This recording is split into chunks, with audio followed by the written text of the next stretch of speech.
بسم الله الرحمن الرحيم.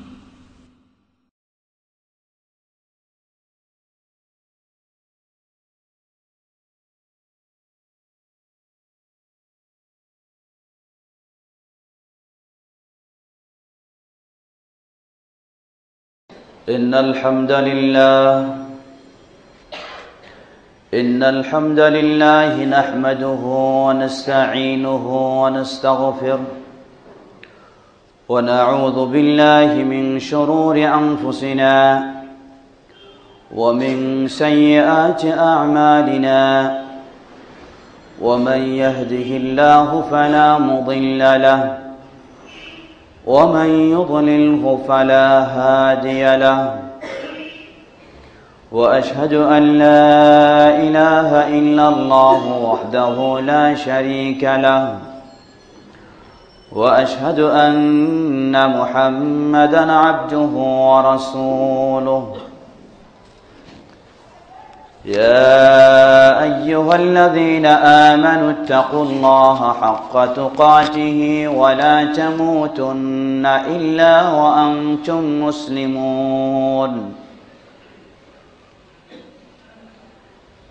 يا أيها الناس اتقوا ربكم الذي خلقكم من نفس واحدة وخلق منها زوجها وبث منهما رجالا كثيرا ونساء واتقوا الله الذي تساءلون به والأرحام إن الله كان عليكم رقيبا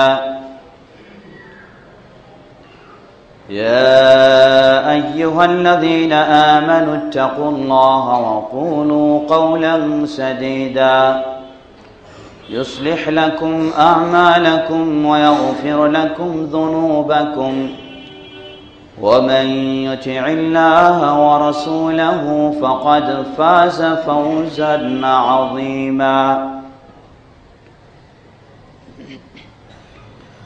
أما بعد فإن خير الحديث كتاب الله وخير الهدي هدي محمد صلى الله عليه وسلم وشر الأمور محدثاتها وكل محدثة بدعة وكل بدعة ضلالة وكل ضلالة في النار فأعوذ بالله من الشيطان الرجيم بسم الله الرحمن الرحيم ومن أحسن قولا ممن دعا إلى الله وعمل صالحا وقال إنني من المسلمين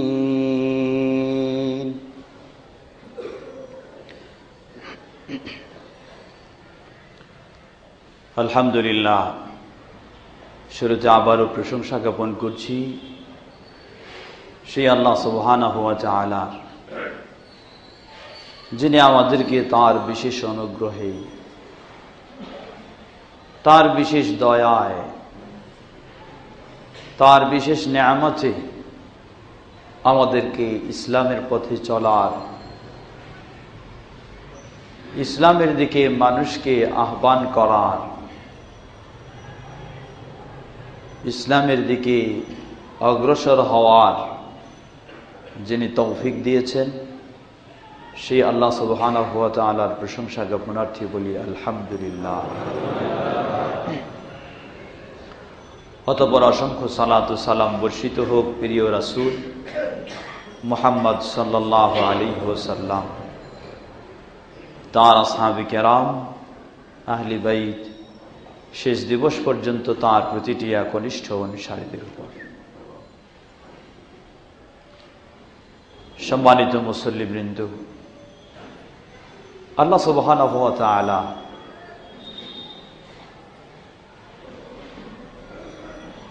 পৃথিবীতে অগণিত অসংখ্য মানব সৃষ্টি করেছেন। এ মানুষের মাঝে তারাই সৌভাগ্যবান যারা স্রষ্টাকে চিনতে পেরেছে, যারা স্রষ্টাকে জেনেছে এবং স্রষ্টার পথে চলেছে। শুধু স্রষ্টাকে চিনলেই হবে না, স্রষ্টার পথেও চলতে হবে। কারণ ইবলিস স্রষ্টাকে চিনে না এমন নয়, স্রষ্টাকে ইবলিস খুব ভালোই চিনে, কিন্তু স্রষ্টার পথে সে চলে না।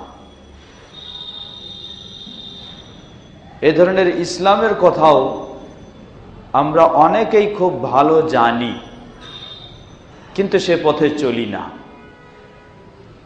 ইসলামের কথা অনেকেই খুব সুন্দর বক্তব্যও দিতে পারি, কিন্তু সেই বক্তব্য নিজেই গ্রহণ করি না, নিজেই সেই বক্তব্য মানি না।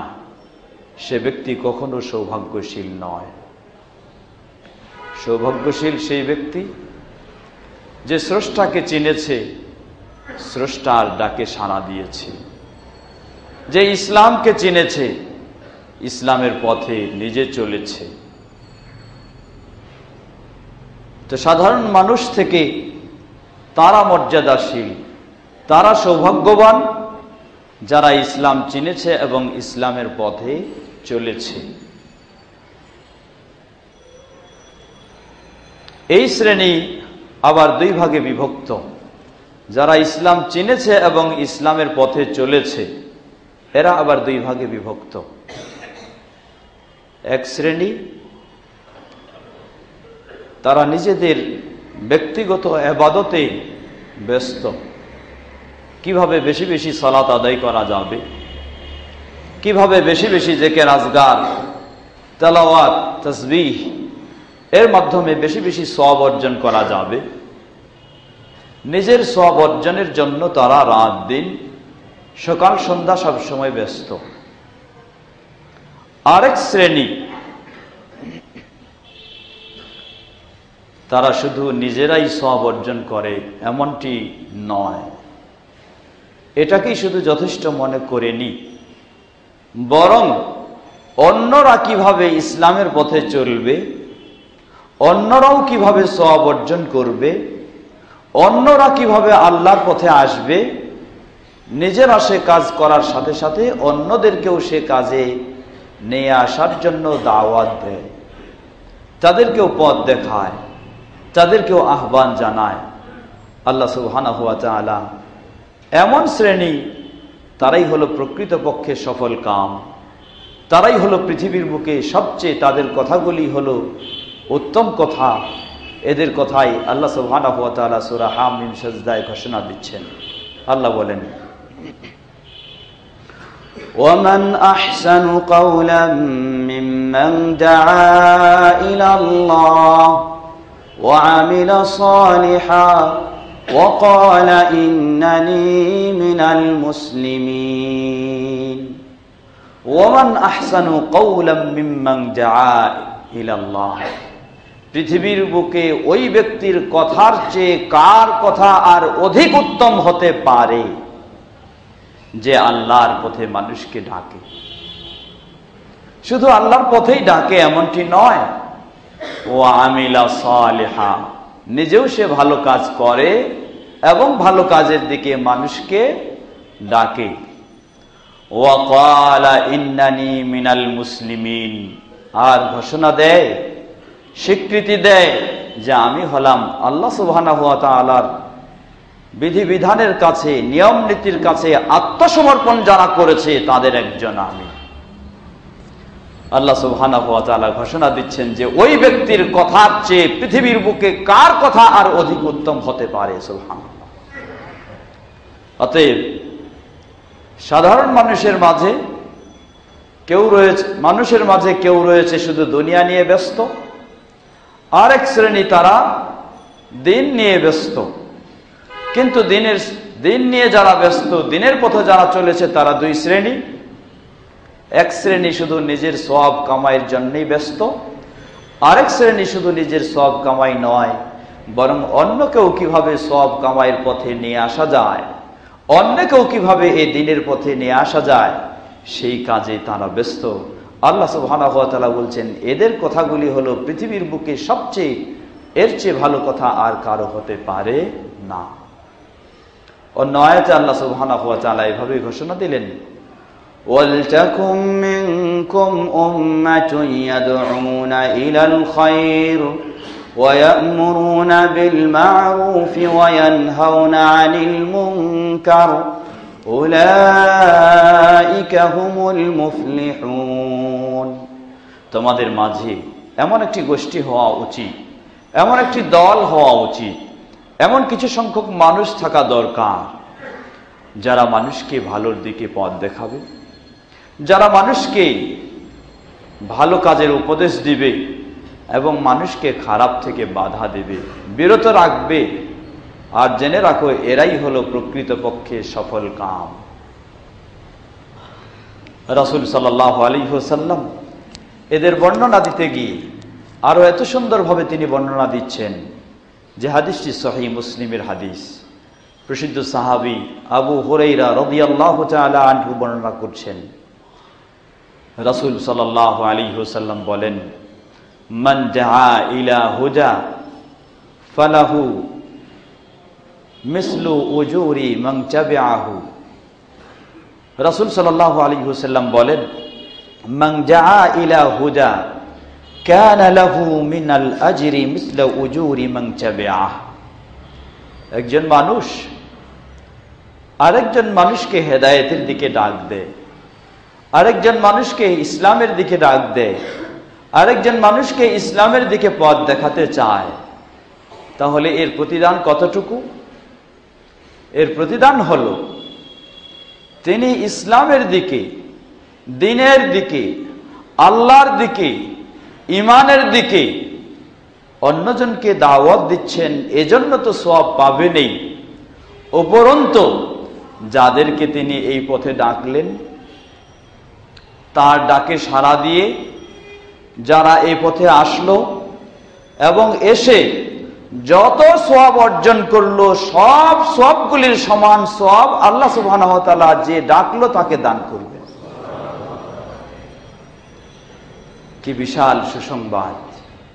তাহলে পৃথিবীর বুকে সর্বশেষ নবী ও রাসূল মুহাম্মদ সাল্লাল্লাহু আলাইহি ওয়াসাল্লাম কিয়ামত পর্যন্ত যারা ইসলামের দিকে ডাকবে ও ইসলামের পথে চলবে, সকলের সমান সওয়াব লাভ করবেন আমাদের প্রিয় রাসূল মুহাম্মদ সাল্লাল্লাহু আলাইহি ওয়াসাল্লাম। কারণ তিনি সর্বপ্রথমে এই উম্মতকে ডেকেছেন ইসলামের দিকে, তার ডাকে মানুষ সাড়া দিয়েছে।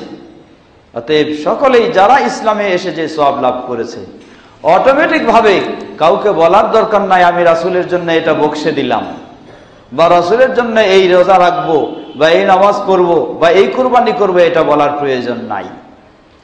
আপনি ইসলামের পথ দেখেছেন রাসূলের দাওয়াতে, এজন্য কুরবানি করতেছেন, এজন্য সালাত আদায় করতেছেন, সবগুলির সওয়াব অটোমেটিক ভাবে আল্লাহ সুবহানাহু ওয়া তাআলা রাসূল সাল্লাল্লাহু আলাইহি ওয়াসাল্লামকে দিয়ে দিবেন। নতুন করে প্রয়োজন নেই রাসূল সাল্লাল্লাহু আলাইহি ওয়াসাল্লামের নামে কুরবানি করা, কোনো নামাজ পড়া বা কোনো কোরআন তেলাওয়াত করা, কোনো নতুন করে প্রয়োজন নেই। আমাদের সমাজে অনেক এই ধরনের প্রচলনও কারো কারো মাঝে রয়েছে।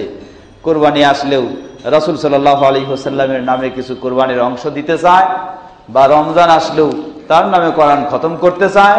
এই সমস্ত কিছুর কোনো প্রয়োজন নেই। সাহাবায়ে কেরামদের মাঝে এ ধরনের কোনো প্রয়োজন বা এই ধরনের কোনো চর্চা বা আমল বা প্রচলন ছিল না। কারণ তারা জানতেন যে আমি বললে না বললে অটোমেটিক ভাবে এর সওয়াব আল্লাহ সুবহানাহু ওয়া তাআলা তাকে দান করবেন। অতএব আপনার দ্বারা যদি এ ধরনের ইসলামের কাজে মানুষ উদ্বুদ্ধ হয়, ইসলামের পথে পথ দেখে, তাহলে যতজন আপনার হাতে আপনার মাধ্যমে ইসলামের দিকে পথ দেখবে, সঠিক পথের সন্ধান পাবে, আল্লাহ সুবহানাহু ওয়া তাআলা তাদেরকে সঠিক পথে চলার কারণে যে সওয়াব দিবেন, সমপরিমাণ সওয়াব আল্লাহ রাব্বুল আলামিন আপনাকে দান করবেন। সুতরাং সফল কাম তো সত্যিকারী সেই ব্যক্তি, লাভবান হলো সত্যিকারী সেই ব্যক্তি। আজকে আপনি অনেক অর্থ সম্পদ উপার্জন করতে পারেন, কিন্তু এই অর্থ উপার্জন করলেন, দেখা যাবে যারা আপনার ওয়ারিস তারা শুধু অপেক্ষা করছে কতক্ষণ আপনার এই পৃথিবী থেকে বিদায় ঘটবে, আর তারা এই সম্পদকে কারাকারি করে নেওয়ার চেষ্টা করবে। কিন্তু আপনি যদি আপনার দ্বারা, আপনার অর্থের দ্বারা, আপনার শ্রমের দ্বারা, আপনার কথার দ্বারা, আপনার চিন্তা চেতনার দ্বারা যদি এই দিনের পথে মানুষকে আহ্বান জানানো হয়, সেটি আজকেই শেষ হয়ে যাবে না। এই বিষয়টি যদি চলমান থাকে কিয়ামত পর্যন্ত, আপনি কিয়ামত পর্যন্ত এর সওয়াব পেতে থাকবেন। এমনই একটি বড় ধরনের সদকা জারিয়া হলো দাওয়াতি কাজ। তবে জেনে রাখতে হবে এই দাওয়াতি কাজটি আবার দুই ধরনেরই হতে পারে। আপনি ভালো কাজের দিকে দাওয়াত দেওয়ার কারণে যতজনে এই দাওয়াত গ্রহণ করবে আপনি ততজনের এই সওয়াব যেমন পাবেন, আল্লাহ রাসূল সাল্লাল্লাহু আলাইহি ওয়াসাল্লাম সাথে সাথে সেই হাদিসে উল্লেখ করছেন, ওয়ামান জাআ ইলা দালালাতিন কানা আলাইহি মিনাল ইসমি মিসলা আসামি মান তাবিআহু লা ইয়ানকুসু যালিকা মিন আসামিহিম শাইআ। আর যে মানুষকে খারাপের দিকে দাওয়াত দিবে, খারাপের দিকে দাওয়াত দিবে, বিভ্রান্তির দিকে দাওয়াত দিবে, পথভ্রষ্টতার দিকে দাওয়াত দিবে, ইসলাম গর্হিত কর্মকাণ্ডের দিকে দাওয়াত দিবে, তাহলে আপনার দাওয়াত পেয়ে কিয়ামত পর্যন্ত যতজন এই পথে পরিচালিত হবে এবং যত গুনাহ কামাই করবে সকল গুনাহের সমান আপনাকে আল্লাহ সুবহানাহু ওয়া তাআলা সেই গুনাহ দেবেন। বিষয়টি সহজ নয়। আজকে আমরা বহু দল ও মতের পরিচালক। চিন্তা করা দরকার, আপনি মুসলিম হয়ে যদি ইসলাম বিরোধী কোনো দল ও মতের পরিচালক হয়ে থাকেন, আর এই পথে যদি আপনি মানুষকে আহ্বান জানান, এ পথে যদি আপনি মানুষকে জড়িত হওয়ার জন্য উৎসাহিত করেন, কিয়ামত পর্যন্ত এই দল ও মত ইসলাম বিরোধী এ পথে যতজন পরিচালিত হবে, আপনি 100 কোটিবার হজ করলেও, আপনি 100 কোটিবার নতুন ভাবে ইসলাম গ্রহণ করলেও কিয়ামত পর্যন্ত এই সব অনুসারীদের বোঝা, সব অনুসারীদের গুনাহ আপনার কাঁধে বহন করতেই হবে। এটাই রাসূল সাল্লাল্লাহু আলাইহি ওয়াসাল্লাম 1400 বছর আগেই ঘোষণা দিয়েছেন। চিন্তা করুন হে মুসলিম, যদি আপনি সত্যিই আল্লাহকে ভয় করেন, যদি আপনি জাহান্নামকে ভয় করেন, যদি আপনি জাহান্নাম থেকে বাঁচতে চান, তাহলে কোন মুসলিমের মুখ দিয়ে এমন খারাপ কথা, এমন খারাপ পথের আহ্বান কখনো বের হওয়াটা সমীচীন নয়, শোভা পায় না। দুনিয়ার স্বার্থ, দুনিয়ার পদ ও সম্পদ কতদিন? আজকে আপনি সর্বোচ্চ ক্ষমতায় থাকতে পারেন, আপনার ক্ষমতা হারিয়ে গেলে কালকে আপনাকে যেই মানুষেরা পিছনে ঘুরতো তারাই আপনাকে চিনবে না। সুতরাং দুনিয়ার মোহে লিপ্ত হয়ে, দুনিয়ার পদ ও সম্পদ ও স্বার্থের মোহে লিপ্ত হয়ে কোন মুসলিম যদি মানুষকে ইসলাম বিরোধী মত ও পথে জড়িত করতে চায়, ইসলাম বিরোধী কর্মকাণ্ডে লিপ্ত করতে চায়, তার জন্য এই দুঃসংবাদ স্মরণ করা উচিত, তাকে ভয় করা উচিত। কোন পথে তিনি নিজে অগ্রসর হচ্ছেন, কোন পথে তিনি মানুষকে নিয়ে যাচ্ছেন। আল্লাহ সুবহানাহু ওয়া তাআলা প্রতিটি মুসলিমকে এমন বিভ্রান্ত চিন্তা ও কর্মকাণ্ড থেকে হেফাজত করুন। আমরা যেন সকলেই নিজেরাও ইসলামের পথে চলে এবং ইসলামের দিকে মানুষকে নিয়ে, মানুষকে পথ দেখায় আমরা সৌভাগ্যশীল হতে পারি। আল্লাহ আমাদের সকলকে সে তৌফিক দান করুন। এটা বহুদিক দিয়ে হতে পারে। একজন মানুষ মৌখিকভাবেও ইসলামের দাওয়াত দেবে, আরেকজন মানুষ তার আদর্শগত ভাবেও ইসলামের দিকে দাওয়াত দিবে। একজন মানুষ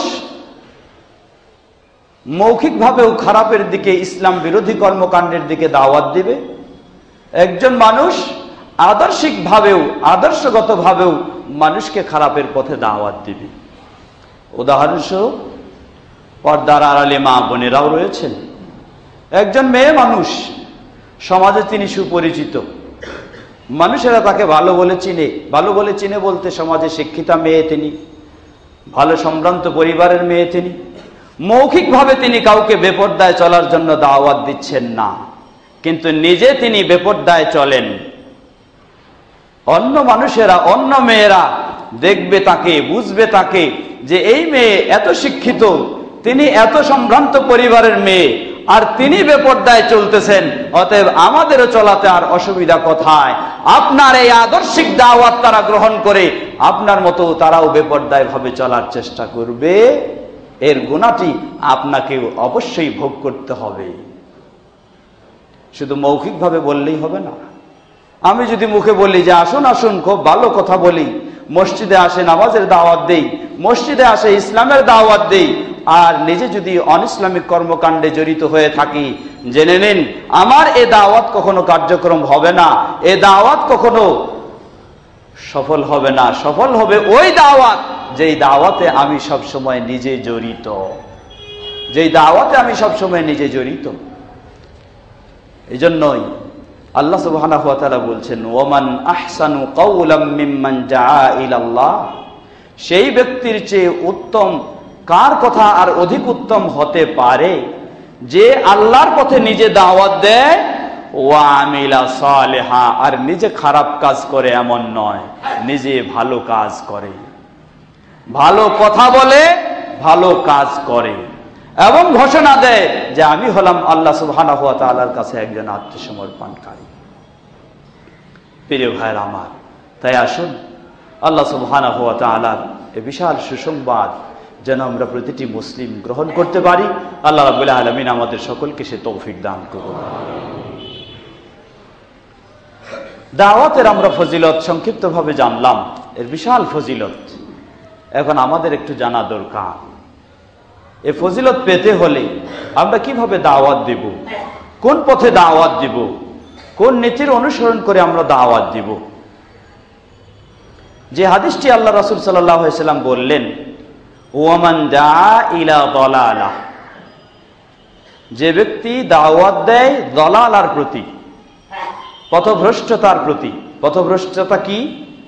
পথভ্রষ্টতা হতে পারে অনইসলামিক নাম দিয়েও হতে পারে, ইসলামের নাম দিয়েও হতে পারে। রাসূল সাল্লাল্লাহু আলাইহি সাল্লাম এই মেম্বারে দাঁড়িয়েই বলতেন, কুল্লু মুহদাসাতিন বিদআহ, ইসলামের নামে যতগুলি নতুন আবিষ্কার করা হবে ইবাদতের নাম দিয়ে, সবগুলি বিদআত। ওয়া কুল্লু বিদআতিন দালালাহ, আর প্রতিটি বিদআতই হলো পথভ্রষ্টতা, গোমরাহি। সুতরাং কোন আলেম যদি কোনো বেদাতের আবিষ্কার করে থাকে আর সেই বেদাতের দিকে তিনি মানুষকে দাওয়াত দেন, এই গোমরাহির পথে যারা কিয়ামত পর্যন্ত তার দাওয়াতে চলবে, সকলের গুনাহগুলি ওই আলেমকে ভোগ করতে হবে। শুধু যারা ইসলামের বেশে ও ইসলামের নামে যারা দাওয়াত দিচ্ছে না অনইসলামিক কার্যক্রম, তারাই শুধু গুনাহগার এটা নয়। আপনি ইসলামের বেশে, ইসলামের কাজ নয় এমন কাজের দিকে যদি দাওয়াত দেন, ইসলামের নাম দিয়ে তৈরি করা হয়েছে এমন দলালা যেগুলিকে স্পষ্টভাবে রাসূল সাল্লাল্লাহু আলাইহি ওয়াসাল্লাম ঘোষণা দিয়েছেন, সেগুলির দিকে যদি দাওয়াত দেন, তাহলে যারা এই বেদাতে লিপ্ত হবে, যারা এই গুনাহে লিপ্ত হবে, লিপ্ত হয়ে যত গুনাহ অর্জন করবে, আপনাকেও ততগুলি সমপরিমাণ গুনাহ আল্লাহ সুবহানাহু ওয়া তাআলা দেবেন। অতএব ইসলামের দিকে দাওয়াত যখন দেব, মন গড়া দাওয়াত দিলে চলবে না। বিষয়টি একটু ভাবতে হবে, আমি এটাকে ইসলামের কাজ বলে মানুষকে দাওয়াত দিচ্ছি, আসলে এই কাজটি কি সত্যি ইসলামী না ইসলামী নয়? কোরআন ও সহিহ সুন্নাহর আলোকে কি এটি সঠিক প্রমাণিত হয় না হয় না? যদি হয়ে থাকে আপনার জন্য সুসংবাদ, আর যদি না হয় তাহলে জেনে নিন আপনার জন্য দুঃসংবাদ। নিজেও এই গুনাহে লিপ্ত হচ্ছেন, যারা এই গুনাহে লিপ্ত হবে সকলের সেই গুনার অংশ সমপরিমাণ আপনাকে আল্লাহ সুবহানাহু ওয়া তাআলা অবশ্যই দেবেন। অতএব ইসলামী কাজের দাওয়াত দিয়েই যে খুব আনন্দ উৎসাহিত হব তাও নয়, বিষয়টি সতর্কতার অবশ্যই বিষয়। অবশ্যই আপনাকে ভাবতে হবে আপনি ইসলামের নাম দিয়ে কোন দিকে দাওয়াত দিচ্ছেন। আপনি ইসলামের নামে যদি পীর মুরিদির দাওয়াত দিয়ে থাকেন, আপনি ইসলামের নামে যদি বেদাতের দাওয়াত দিয়ে থাকেন, আপনি ইসলামের নামে ওই গাউস কুতুবের অনুসরণের যদি দাওয়াত দিয়ে থাকেন, আপনি ইসলামের নামে কবর সেজদার যদি দাওয়াত দিয়ে থাকেন, আপনি ইসলামের নামে এই সব যদি দাওয়াত দিয়ে থাকেন, তাহলে জেনে নিন এগুলি অবশ্যই ইসলাম বিরোধী, অবশ্যই এগুলো পথভ্রষ্টতার কাজ। এগুলিতে যারা লিপ্ত হবে কিয়ামত পর্যন্ত এর গুনাহ সমপরিমাণ আপনাকে অবশ্যই ভোগ করতে হবে, আপনাকে পেতে হবে। সুতরাং আসুন আমরা যেন সঠিকভাবে ভালো বিষয় জেনে এ বিশাল সৌভাগ্যের পথে অগ্রসর হতে পারি। একজন ব্যক্তি তিনি ইসলামে যে সবাই শিক্ষিত হয়ে বড় শিক্ষিত হয়ে সেই পথেই শুধু দাওয়াত দিবে এমনটি নয়। হতে পারে আপনার ইসলাম শেখার সুযোগ হয়নি, ছোটকাল থেকে আপনি স্কুল কলেজে পড়ালেখা করেছেন, ইসলামের আলোকে চর্চা বা গবেষণা পড়ালেখার সুযোগ হয়নি। আজকে আপনি জানলেন এর বিষয়ে এত গুরুত্ব, আপনি আজ থেকেই আপনার মোড়কে ঘুরিয়ে নিতে পারেন। একজন ব্যক্তি বলছেন, যখন আমি এই আয়াতটি সূরা হামিম সাজদার এই আয়াতটি ওয়ামান আহসানু কাওলাম মিম্মান দাআ ইলাল্লাহ এই আয়াতটি যখন আমি শুনলাম, এই আয়াতটি আমি যখন জানলাম, তিনি ছিলেন অন্য এক শিক্ষা প্রতিষ্ঠানে শিক্ষিত হয়েছেন, কিন্তু যখন এই আয়াত জানলেন যে দাওয়াতের এত বিশাল ফজিলত, তিনি বললেন যে আমার সব সেই পথের গতিকে রোধ করে দিয়ে আমি এই দাওয়াতের পথে অগ্রসর হলাম। আল্লাহ সুবহানাহু ওয়া তাআলা তাকে কবুল করেছেন, যার কারণে বিশ্বব্যাপী তার দাওয়াত আজকে ছড়িয়ে গেছে। তিনি হলেন সেই ডাক্তার জাকির নায়েক। পড়ালেখা করেছেন তিনি মেডিকেল সায়েন্স, ইসলাম নিয়ে নয়। যখন একজন তিনি ডাক্তার হলেন, এখন তিনি এই ধরনের একজন মেধাবী মানুষ যদি সেই পথে অগ্রসর হতেন, বড় একজন তিনি বৈজ্ঞানিক হয়ে যেতে পারতেন, বহু কিছু সম্পদ অর্জন করতে পারতেন। কিন্তু আল্লাহু আকবার, আখিরাতের বিষয়টা যার কাছে মজা লাগবে, আখিরাতের বিষয়টা যার কাছে ভালো লাগবে, সেটা তার কাছে যার কাছে মনে হবে দুনিয়ার অর্থ সম্পদ ও আরাম আয়েশ তার কাছে যেন কিছুই নয়। আসলেই তো কিছুই নয়, আসলেই দুনিয়ার আরাম আয়েশ আখিরাতের সাথে তুলনা করে কিছুই নয়। রাসূল সাল্লাল্লাহু আলাইহি ওয়াসাল্লাম সুসংবাদ দিচ্ছেন, যেটি সহিহ বুখারী মুসলিমের হাদিসে এসেছে। আল্লাহ রাসূল সাল্লাল্লাহু আলাইহি ওয়াসাল্লাম বলেন যে এই দুনিয়ার সম্পদ তো দূরের কথা, গোটা দুনিয়ার মালিকও যদি আপনাকে বানিয়ে দেওয়া হয়, আর সর্বশেষ যেই ব্যক্তিটি জান্নাতে যাওয়ার সুযোগ লাভ করবে, সর্বশেষ জান্নাতে যে ব্যক্তি যাবে, অর্থাৎ জান্নাতে যারা যাবে তাদের মাঝে সবচেয়ে নিম্ন শ্রেণীর যেই ব্যক্তি, তাকে যখন জান্নাতে স্থান দেওয়া হবে, আল্লাহ রাব্বুল আলামিন বলবেন, সে তখন জান্নাতে যাওয়ার আগে বলবে যে হে আল্লাহ, জান্নাত তো ভরপুর হয়ে গেছে, আমার জায়গা কি আর জান্নাতে হবে? আল্লাহ বলবেন যে তোমার জন্য দুনিয়ার সমপরিমাণ জান্নাতে স্থান রয়েছে। তারপর আর বলবেন ওয়ালাকা আশারাতু আমসালিহা, শুধু দুনিয়ার সমপরিমাণ নয়, সর্বশেষে যে ব্যক্তি জান্নাতে স্থান লাভ করবে, আল্লাহ সুবহানাহু ওয়া তাআলা তাকে দুনিয়া গোটা পৃথিবীর 10 গুণ স্থান সে জান্নাতে দান করবেন আল্লাহ। তাহলে একজন মুমিন যে আল্লাহকে বিশ্বাস করে, যে আখিরাতকে বিশ্বাস করে, যদি সর্বশেষ জান্নাতের এই মর্যাদা হয়ে থাকে, দুনিয়া তাহলে তার কাছে কি হতে পারে? দুনিয়া তার কাছে কিছুই নয়। দুনিয়ার বিশাল সম্পদ আমার কাছে কিছুই নয়। আমি তো কখনো দুনিয়ার সম্পদের মালিক একাই হতে পারবোই না, অসম্ভব, হতে পারবো না কখনোই, কোনোদিন কোনো ব্যক্তি হতে পারবে না। যদি কেউ হয়েও যায়, এই ধরনের 10টি দুনিয়ার সমপরিমাণ সর্বনিম্ন যে জান্নাতি, তাকে আল্লাহ সুবহানাহু ওয়া তাআলা দিবেন সেই জান্নাতে। তাহলে এই কথা যদি কারো বিশ্বাসে আসে, এই চিন্তা যদি কারো বিবেকে ঢুকে, তাহলে তার কাছে এই দুনিয়া আর কি? এই দুনিয়াকে সে যখন তখন তালাক দিতে পারে, এই দুনিয়াকে সে যখন তখন বর্জন করতে পারে, এই দুনিয়ার লোভ লালসাকে সে যখন তখন ত্যাগ করতে পারে। প্রয়োজন নেই আমার এই দুনিয়ার, কারণ এই দুনিয়াতে আমি চিরদিন থাকতে পারবো না। গোটা দুনিয়ার যদি মালিক আমাকে বানায় দেওয়া হয়, দুনিয়াতে তো আমি চিরদিন নয়, একদিন না একদিন আমাকে এ ডাকে সাড়া দিতেই হবে। এজন্যই পৃথিবীতে অনেক ব্যক্তি রয়েছেন যারা এখন বিশাল ইসলামের দাওয়াতে কাজ করে চলছেন। প্রকৃতপক্ষে তারা কোনোদিন ইসলামী প্রতিষ্ঠানেও পড়ালেখা করেননি, ইসলামী শিক্ষাও তারা করেননি। পরবর্তীতে তারা ইসলামের শিক্ষা গ্রহণ করেছেন, যেমনইভাবে সাহাবায়ে কেরামগণ গ্রহণ করেছিলেন। সেই ডাক্তার জাকির নায়েকের মতোই আরো একজন বড় সৌদির একজন, তিনি অরিজিনাল মিশরের মানুষ, অরিজিনাল তিনি সিরিয়ার মানুষ, ডক্টর সালেহ আল মুনাজ্জিদ হাফিজাহুল্লাহ। বিশ্বব্যাপী যার দাওয়াত আজকে ছড়িয়ে গেছে। তিনি কোনো মাদ্রাসায় অর্থাৎ এই ইসলামী শিক্ষা প্রতিষ্ঠানে পড়ালেখা করেননি। তিনি ছিলেন একজন কেমিস্ট। পেট্রোল নিয়ে তার গবেষণা ছিল, পেট্রোল নিয়ে তিনি পড়ালেখা করেছেন। কিন্তু যখন বড় হলেন, বুঝলেন যে ইসলামের এই বিশাল বিষয় আর ইসলামে দাওয়াতের এই সুসংবাদ, তিনি এখনো সেই কাজও করেন।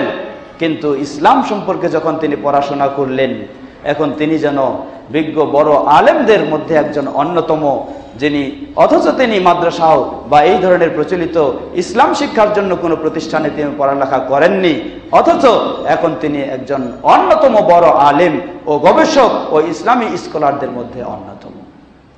সুতরাং কেউ যদি মনে করেন যে না, আমার পক্ষে ছোটকাল থেকে মাদ্রাসায় পড়ার সুযোগ হয়নি, আমি তো অত ইসলাম শেখার সুযোগ পাইনি, এই বয়সে কি আমার পক্ষে এটা ইসলাম জানা ও ইসলামের দাওয়াত দেওয়া, সেই ধরনের কাজ করা সম্ভব?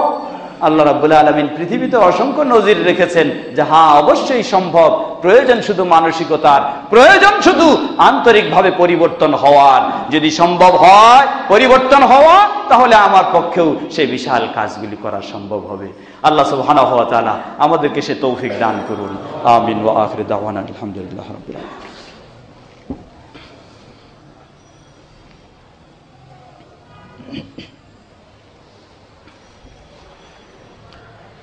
আলহামদুলিল্লাহ ওয়াসসালাতু ওয়াসসালামু আলা আবদিল্লাহি ওয়া রাসূলিহি নবিয়িনা মুহাম্মদ ওয়া আলা আলিহি ওয়া সাহবিহি ওয়া মান তাবিআহুম বিইহসানিন ইলা ইয়াউমিদ্দিন, আম্মা বাদ। সম্মানিত মুসল্লিবৃন্দ, সুতরাং আমরা যদি চিন্তা করি রাসূল সাল্লাল্লাহু আলাইহি ওয়াসাল্লামের সাহাবীদের অবস্থা, রাসূল সাল্লাল্লাহু আলাইহি ওয়াসাল্লামের সাহাবায়ে কেরামগণ তারা সকলেই ছোট্ট বয়সে ইসলাম গ্রহণ করে শুরু থেকেই ইসলাম শিখেছেন এমন তারা ছিলেন না।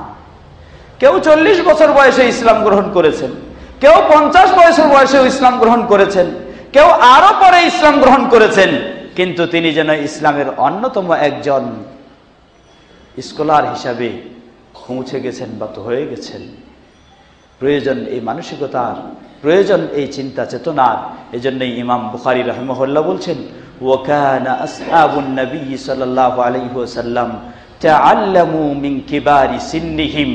রাসূল সাল্লাল্লাহু আলাইহি ওয়াসাল্লামের অনেক সাহাবায়ে কেরামগণ যারা অনেক বয়স হওয়ার পরে তারা দ্বীন শিখেছেন এবং দ্বীনের একটা বিরাট তারা শিখার পরে সেই দ্বীনের পথে মানুষকে দাওয়াত দেওয়া, দ্বীনের পথে মানুষকে নিয়ে আসার এই যোগ্যতা বা এই অভিজ্ঞতা বা এই দক্ষতা তারা অর্জন করেছেন।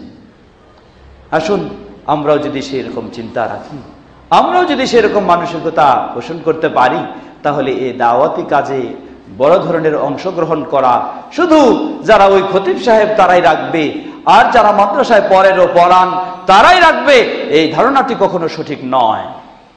হ্যাঁ, তাদের জন্য এই বিষয়টা সহজ বেশি, আর অন্যের জন্য বিষয়টা একটু বেশি পরিশ্রমের প্রয়োজন রয়েছে। কিন্তু কেউ যদি বলে, আজকে আমাদের সমাজে কিছু ভাইয়েরা এই ধরনের বিভ্রান্তিকর কথাও ছড়ান যে অমুক তো রয়েছে, তিনি মাদ্রাসায় পড়েন নাই, তাই তিনি এই ধরনের ইসলামের কাজ কিভাবে করতে পারেন। এটি একটি জাহেলের কথা ছাড়া কখনো আলেমের কথা হতে পারে না। ইসলাম জানার জন্য মাদ্রাসায় যেতে হবে এমন ইসলাম শর্ত দেয়নি। ইসলাম জানার জন্য সাহাবায়ে কেরামগণ যেমনই হবে, যখন যেখানে যার কাছে ইলম পেয়েছেন তার কাছে গ্রহণ করেছেন, সেই ধরনের কিয়ামত পর্যন্ত আপনার পক্ষে সম্ভব হবে যার কাছে যেখানে আপনি ইলম পাবেন, কোরআন ও সহিহ সুন্নাহর জ্ঞান পাবেন, সেখানে আপনি গ্রহণ করে একজন আপনি আলেম, ইসলাম সম্পর্কে একজন আপনি বিজ্ঞ ও শিক্ষিত ব্যক্তি হতে পারেন। এটি অসম্ভব কখনো নয়। তবে এক্ষেত্রে আরেকটি বিষয় লক্ষণীয়, সে বিষয়টি হলো এই, দাওয়াতি কাজের ক্ষেত্রে অবশ্যই একজন ব্যক্তিকে সেক্ষেত্রে বিচক্ষণ হতে হবে, যে সম্পর্কে আল্লাহ সুবহানাহু ওয়া তাআলা সূরা ইউসুফ এর 108 নম্বর আয়াতে বলছেন, কুল হাযিহি সাবিলি আদউ ইলাল্লাহি আলা বাসীরাতিন আনা ওয়া মান ইত্তাবা'আনি ওয়া সুবহানাল্লাহি ওয়া মা আনা মিনাল মুশরিকিন। আল্লাহ বলছেন, হে নবী তুমি বলে দাও, হাযিহি সাবিলি, এটাই হলো আমার পথ। কি? আদউ ইলাল্লাহ, আমি আল্লাহর দিকে আহ্বান করি, আল্লাহর দ্বীনের দিকে আহ্বান করি। আলা বাসীরাতিন, কিসের সাথে? অজ্ঞতার সাথে নয়, দলিল প্রমাণহীন ভাবে নয়, না বুঝার সাথে নয়। আলা বাসীরাতিন, বিচক্ষণতার সাথে, সুস্পষ্ট দলিল প্রমাণের সাথে আমি ইসলামের দিকে, আল্লাহর দ্বীনের দিকে আহ্বান জানাই। আমি ওয়া মান ইত্তাবা'আনি, এবং যারা আমার অনুসরণ করে।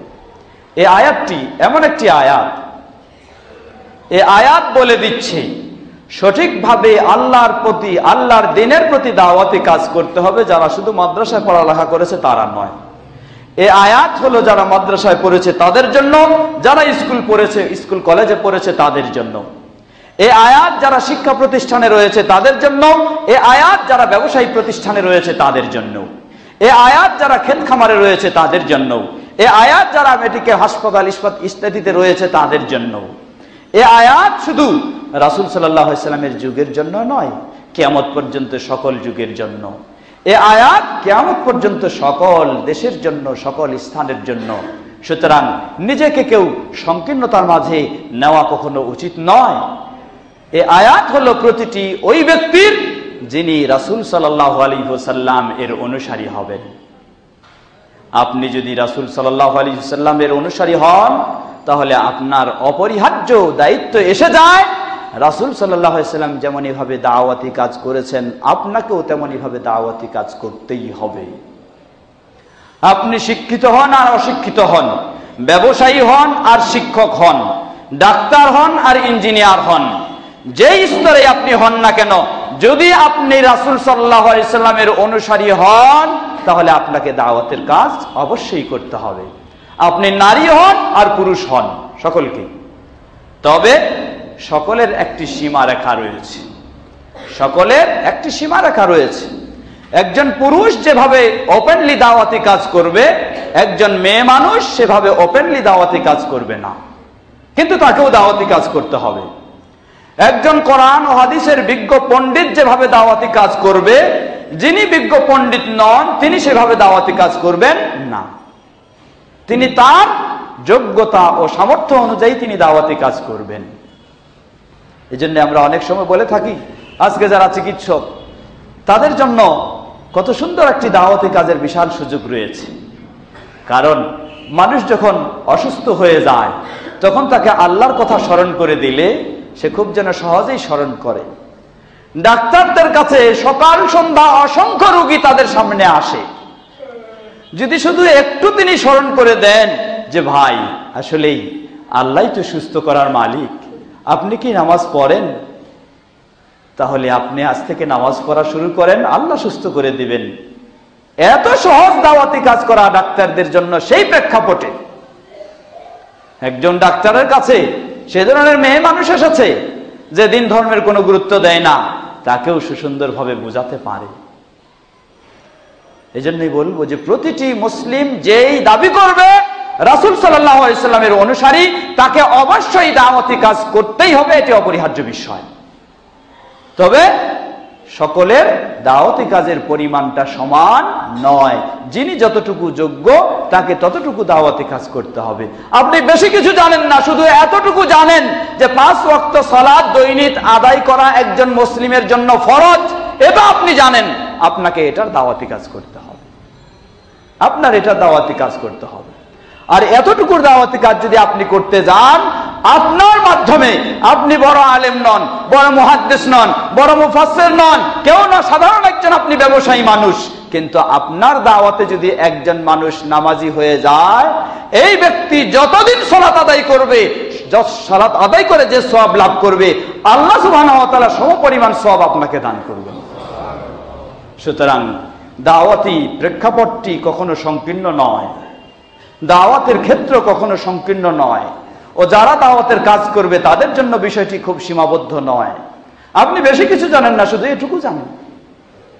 আপনি বেশি কিছু জানেন না, আপনি শুধু জানেন যে পৃথিবীর বুকে একটাই জীবন আদর্শ রয়েছে সঠিক আল্লাহর পক্ষ থেকে, সেটার নাম হলো ইসলাম।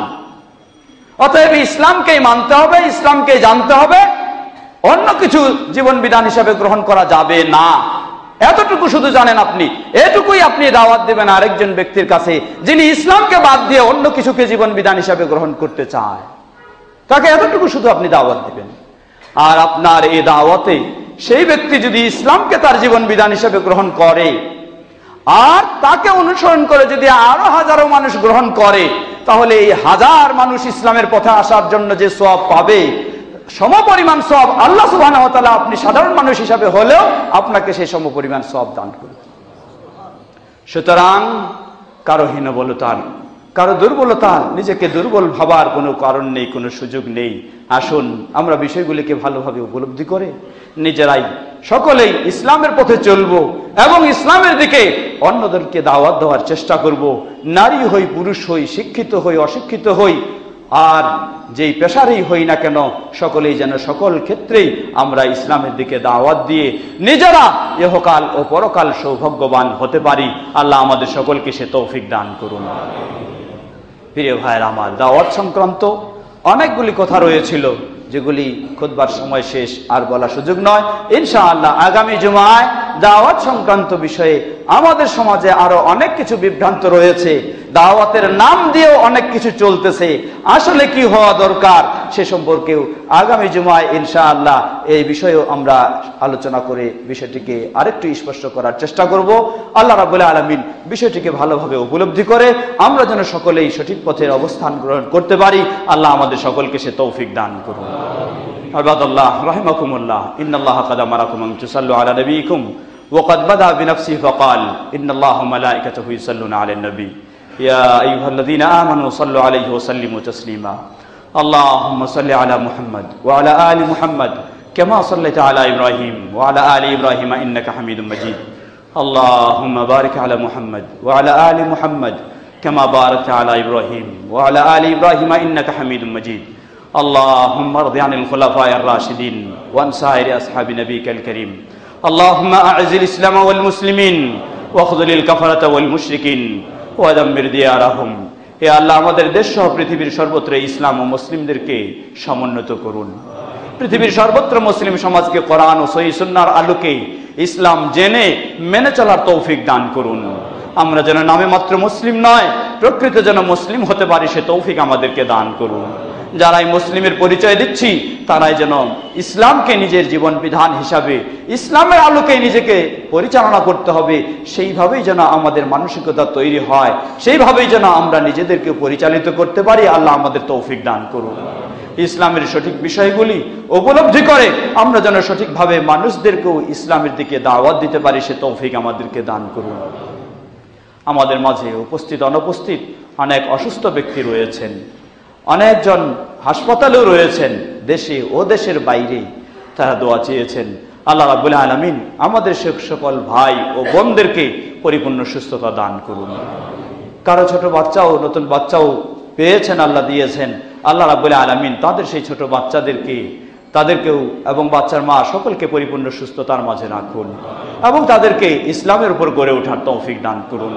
প্রতিটি অসুস্থ ব্যক্তিদেরকে তাদের অসুস্থতার মধ্য দিয়ে ভুল ত্রুটি ক্ষমা করে তাদেরকে ইসলামের উপর চলার তৌফিক দান করুন এবং তাদেরকে পরিপূর্ণ সুস্থতা দান করুন।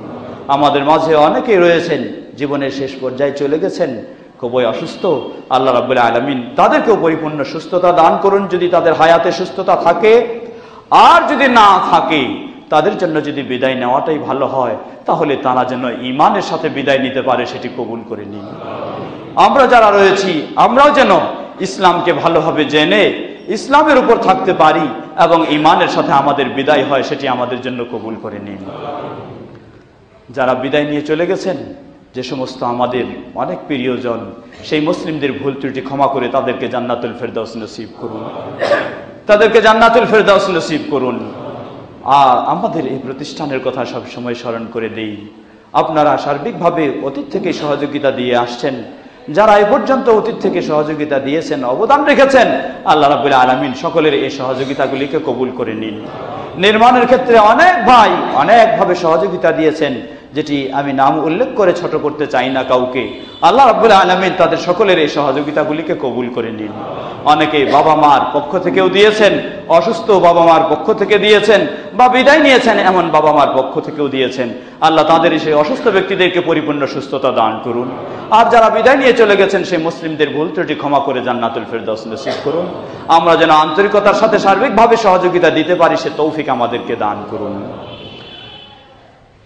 আমাদের দেশে বর্তমান যে শৈত্য প্রবাহ চলছে, গোটা দেশে মানুষের অনেক কষ্ট হচ্ছে। আল্লাহ রাব্বুল আলামিন আমাদেরকে তার পক্ষ থেকে যে আযাব, সে আযাব থেকে আমাদেরকে হেফাজত করুন। আর এগুলি মূলত আমাদের শিক্ষা গ্রহণের জন্যই আল্লাহ দিয়ে থাকেন। আমরা যেন সেই আযাবের পূর্বেই শিক্ষা গ্রহণ করে সঠিক পথে ফিরে আসতে পারি, ইসলামের পথে ফিরে আসতে পারি। আল্লাহ আমাদের সকলকে সে তৌফিক দান করুন। আমাদের দেশের রাজা প্রজা সকলকেই ইসলামের দিকে হেদায়েত দান করুন। সকলকে সঠিকভাবে ইসলামের পথে চলার তৌফিক দান করুন। ইসলামের পক্ষে কথা বলার তৌফিক দান করুন। ইসলামের পক্ষে অগ্রসর হওয়ার তৌফিক দান করুন। আর ইসলাম বিরোধী চিন্তা চেতনা থেকে আমাদের এ দেশকে, এ মুসলিম সমাজকে হেফাজত করুন। সুবহানা রাব্বিকা রাব্বিল ইজ্জাতি আম্মা ইয়াসিফুন ওয়া সালামুন আলাল মুরসালিন ওয়াল হামদুলিল্লাহি রাব্বিল আলামিন।